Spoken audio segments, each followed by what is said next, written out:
Hello hi అండి, నమస్తే. నా పేరు వెంకట్. Welcome back. మా ఊరి సోది సుత్తి లేకుండా మంచి మాటలు కొన్ని, నిజాలు మరిన్ని. ఫస్ట్ ఆఫ్ ఆల్ మంచి మాటలకు వెళ్దామండి. చెప్పిన మాటలు వింటే ఎవరూ చెడిపోరు, కానీ చెప్పుడు మాటలు వింటేనే ఎవరైనా సరే చెడిపోక తప్పదు. నువ్వు గెలిస్తే ఎవరికి సమాధానం చెప్పాల్సిన అవసరం ఉండదు, కానీ నువ్వు ఓడిపోతే నీ సమాధానం వినటానికి ఎవరూ సిద్ధంగా ఉండరు. చేసిన చెడు పని వెంటాడుతూనే ఉంటుంది, చేసిన మంచి పని కాపాడుతూనే ఉంటుంది. అబద్ధం ఎప్పుడూ తోడు కోరుకుంటుంది, కానీ నిజం ఎప్పుడూ ఒంటరిగానే ప్రయాణం చేస్తుంది. ఎందుకంటే నిజానికి ధైర్యం ఎక్కువ. తప్పు చేసిన వాడికి ఒక అవకాశం ఇవ్వు, సర్దిద్దుకుంటాడు. కానీ మోసం చేసిన వాడికి ఎప్పటికీ అవకాశం ఇవ్వకు, జీవితంలో మర్చిపోలేని గాయం చేస్తాడు. ప్రతి కష్టం మనిషికి ఒక గుణపాఠం చెప్తుంది. ప్రతి పాఠం మనిషిలో మార్పును తీసుకువస్తుంది. నీ మనసులోని భయమే నీ యొక్క మొదటి శత్రువు. నువ్వు వేసే వెనకడిగే నీ మొదటి ఓటమి. ఎదిగేవాడికి నిత్యం రగిలే గుణం ఉండాలి. ఎదిగిన వాడికి అనుక్షణం ఒదిగే లక్షణం ఉండాలి. నీకు పొగడ్తలు ఎక్కువయ్యాయి అంటే అవి పొగ పెట్టడానికి అని అర్థం చేసుకో. తన మీద నమ్మకం ఉన్నవాడు ఒంటరిగా నిలబడతాడు, నమ్మకం లేనివాడు గుంపులో నిలబడతాడు. మార్చలేని గతాన్ని గురించి ఆలోచించకుండా చేతిలో ఉన్న భవిష్యత్తుకే శ్రమించండి. భయంకరమైన మౌనాన్ని తుడిచివేయడానికి ఒక్క మాట చాలు. అలాగే అనంతమైన దుఃఖాన్ని చెరిపేయడానికి ఒక చిన్న చిరునవ్వు చాలు. మనకు ఇష్టమైన దాన్ని, అలాగే కష్టపడి సంపాదించుకున్న దాన్ని అంత తొందరగా వదులుకోలేము. అది మనిషైనా డబ్బైనా. మీరు తప్పు చేసేటప్పుడు మొదటిగా మిమ్మల్ని వెనకలాగేది మీ అంతరాత్మే. ముందు మీ మనసు యొక్క మాట వినండి. మీ అంతరాత్మకు నిజాయితీగా సమాధానం చెప్పుకోండి. ఈ రోజుల్లో మనం ఎంత బాగా నటిస్తే అంతమంది మిత్రులు, ఎంత నిజాయితీగా ఉంటే అంతమంది శత్రువులు. మీ దగ్గర విషయం ఉన్నప్పుడు మాట్లాడటానికి సిగ్గుపడకండి. మీ దగ్గర విషయం లేనప్పుడు మౌనంగా ఉండటానికి భయపడకండి. అప్పుడే ఏదైనా నేర్చుకోగలరు, ఎక్కడైనా రాణించగలరు. నీ మీద వేసిన నింద నిజమైతే సరిదిద్దుకో, అదే అబద్ధమైతే నవ్వేసి ఊరుకో. కొన్ని విషయాల్లో వాదన కంటే మౌనమే గొప్పగా పనిచేస్తుంది. నీకు మంచితనం ఉండటం చాలా మంచిది, కానీ అతి మంచితనంతో ఆలోచించకుండా చేసే సహాయం నీ మీద ఖచ్చితంగా మోయలేని భారం అవుతుంది. కాబట్టి సహాయం చేసేటప్పుడు ఆలోచించి సహాయం చెయ్యి. అప్పు చేస్తే జాగ్రత్త అవసరం, తప్పు చేస్తే సర్దిద్దుకోవడం అవసరం. లేకుంటే రెండూ నిన్ను ముంచేస్తాయి. గుర్తుంచుకోండి, వివేకవంతుడు మాట్లాడతాడు, మూర్ఖుడు వాదిస్తాడు. నీ ప్రయత్నం లేకపోతే నీకు విజయం రాదు, కానీ నువ్వు ప్రయత్నిస్తే ఓటమి రాదు. ఇంటి పేరు కలిసిన ప్రతివారు మన బంధువులు కారు. మనం ఆపదలో ఉన్నామని తెలిసి మన ఇంటి తలుపు తట్టిన వారే అసలైన బంధువులు. ఒక మార్గం మూసుకుపోయినప్పుడు తప్పకుండా మరో మార్గం తెలుసుకునే ఉంటుంది. అది తెలుసుకోవడమే విజయానికి మార్గం. ఏదైనా సరే ఇష్టంతో చేస్తే బాగుంటుంది, ఇష్టం లేకుండా చేస్తే విసిగ్గా ఉంటుంది. మీ నడక నలుగురికి బాట అవ్వాలి, మీ మాట మంచిదవ్వాలి. అలాగే మీ చెయ్యి 10 మందికి సహాయపడాలి. ఇన్ని చేసినా కూడా మీరెప్పుడు నిగర్విగానే ఉండాలి. గర్వం ఒక్కటి చాలు జీవితంలో సర్వం కోల్పోవడానికి. ధైర్యం ఒక్కటి చాలు జీవితంలో ఏదైనా గెలిచి చూపించడానికి. ధైర్యంగా ఉండండి. తన వరకు వచ్చినప్పుడు మాత్రమే మనిషికి బాధ విలువ తెలుస్తుంది. అప్పటి వరకు ఎదుటివారి బాధ చులకరగానే అనిపిస్తుంది. స్త్రీతో మాట్లాడేటప్పుడు నోరు అదుపులో పెట్టుకుని జాగ్రత్తగా మాట్లాడండి. ఎందుకంటే మీరు పొరపాటున నోరు జారితే సమాజం మీ పొరపాటుని ఎత్తి చూపిస్తుంది. ఎవరి తప్పులు వారు తెలుసుకోవడానికి సమయం ఉండదు, కానీ ఎదుటి వారి తప్పులు వేలెత్తి చూపడానికి మాత్రం కావలసినంత తీరిక ఉంటుంది. కష్టం విలువ తెలిసినవాడు ఎవరిని కష్టపెట్టడు, ఇష్టం విలువ తెలిసినవాడు ఎవరిని వదిలిపెట్టడు. తెలియక చేస్తే అది పొరపాటు, తెలిసి చేస్తే అది నమ్మక ద్రోహం.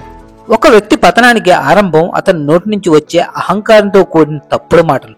స్త్రీ ఒక కసాయి భర్తతో అయినా బ్రతకడానికి ఇష్టపడుతుంది, కానీ అనుమానించే వాడితో బ్రతకడం చాలా కష్టంగా, అలాగే భారంగా భావిస్తుంది. ఆ బంధం కూడా దినదిన గండంగా 100 ఏళ్ల ఆయుష్ లాంటిదే. మనిషి బ్రతకడానికి పెద్దగా ఖర్చు ఉండదు, కానీ ఎప్పుడైతే ఎదుటివారిలా బ్రతకాలి అనుకుంటాడో అప్పుడే సంపాదనకు మించిన ఖర్చు పెడతాడు. ప్రతి మనిషికి బంధం అనేది చాలా ముఖ్యమైనది. ఈ రోజు వచ్చిపోయే ధనం కోసం ఆశపడకు, జీవితాంతం తోడుగా ఉండే బంధాన్ని వదులుకోకు. వాదించే వారికి మీరెంత తక్కువగా స్పందిస్తే అంత ప్రశాంతంగా ఉండగలం. ఆకలిగా ఉన్నప్పుడు దొరకని అన్నం, అలసిపోయినప్పుడు దొరకని నీడ, దుఃఖంలో రాని బంధం, కష్టంలో ఉన్నప్పుడు లేని స్నేహం, మరణించాక చూపించే ప్రేమ వ్యర్థం లాంటిదే. ఒంటరితనం అంటే ఎవరూ లేకపోవడం కాదు, అందరూ ఉన్నా కూడా నిన్ను అర్థం చేసుకునేవారు లేకపోవడమే నిజమైన ఒంటరితనం. ఎదగాలని తపన ఉన్నవాడిని ఎవ్వరూ ఆపలేరు. నిజమైన ప్రతిభ ఉన్నవాడిని పాతాళంలో పాతిపెట్టినా కూడా వాడు భూమిని చీల్చుకుంటూ పైకి వస్తాడు. అరచేతిని అడ్డుగా పెట్టి సూర్యోదయాన్ని ఆపగలమా? నీ వాళ్ళు అనుకున్న వాళ్ళ దగ్గర నీ విలువ తగ్గినప్పుడు మౌనంగా అలాగే దూరంగా ఉండటమే ఉత్తమమైన మార్గం. కండబలంతో బండలు మోయగలిగిన వాడి కంటే గుండె బలంతో బాధ్యతలు మోయగలిగిన వాడే నిజమైన బలవంతుడు. అప్రయత్నంగా అలాగే అదృష్టంతో వచ్చిన గెలుపు కంటే నీ ప్రయత్నంతో సాధించే గెలుపు ఎంతో సంతోషాన్నిస్తుంది. కష్టాలు ఏడిస్తే పోవు, అలాగే సుఖాలు నవ్వితే రావు. గుండె నిబ్బరంతో నవ్వుతూ పోరాడితేనే నేటి కష్టాలు రేపటి సుఖాలుగా అవుతాయి. జీవితంలో ఎప్పుడూ నటించకండి. మీరు ఎలా ఉన్నారో అలాగే ఉండండి. ఎవరిని మెప్పించడానికి ప్రయత్నించకండి. ఒక్కసారి జీవితంలో నటించడం అలవాటైతే జీవితాంతం నటించాల్సి వస్తుంది. మీకు కుదిరితే ఒకరి సంతోషానికి కారణమవ్వండి, అంతేగాని కన్నీళ్లకు కాదు. ఎందుకంటే అది ఎప్పటికైనా మిమ్మల్ని ఏడిపిస్తుంది. ఎవ్వరూ నిన్ను గుర్తించకపోయినా పర్వాలేదు, నిన్ను నువ్వు నమ్మితే చాలు. ఆ తర్వాత నీ విజయాన్ని చూసి ఈ ప్రపంచమే గర్వపడేలా ఎదుగుతావు. నువ్వు అవసరం లేని వాళ్ళ దగ్గర, అలాగే అర్హత లేని వాళ్ళ దగ్గర నీ యొక్క శక్తి సామర్థ్యాలను నిరూపించుకోవాలి అని అనుకోవడం అవివేకమే అవుతుంది. గౌరవం, ప్రేమ, అలాగే స్నేహం ఇవి బిచ్చగా అడుక్కుంటే వచ్చేవి కావు. నువ్వు నచ్చి అలాగే నిన్ను మెచ్చి వాటంతట అవే నీ దగ్గరకు రావాలి. అప్పుడే నీకు విలువ. అవతలి వారికి నీ యొక్క అభిమానం అలాగే ఆప్యాయత అర్థం కానప్పుడు వారి కోసం మీరు ప్రాణమిచ్చేంతగా తప్పించినా ఫలితం ఉండదు. జీవితం అంటే ఎప్పుడో చదివేసిన పుస్తకం కాదు, ఎప్పుడూ చదువుతూనే ఉండాల్సిన పుస్తకం. ప్రపంచమంతా నిశ్శబ్దంగా నిద్రపోతున్న సమయంలో నువ్వు తిప్పే కాగితాల చప్పుళ్ళు భవిష్యత్తులో విజయం సాధించిన తర్వాత ప్రపంచమంతా కొట్టే చప్పట్లు కావాలి. ఎదుటివారు మీలో తప్పులు చూశారని బాధపడకండి. ఆ తప్పులు సరిచేసుకుని తలపైకెత్తుకుని నడవండి.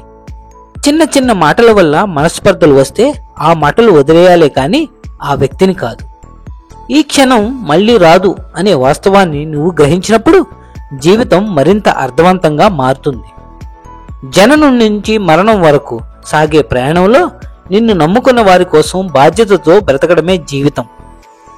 భరించలేకపోతున్నాను అనుకుంటే దాన్ని ఎదిరించి పోరాడు.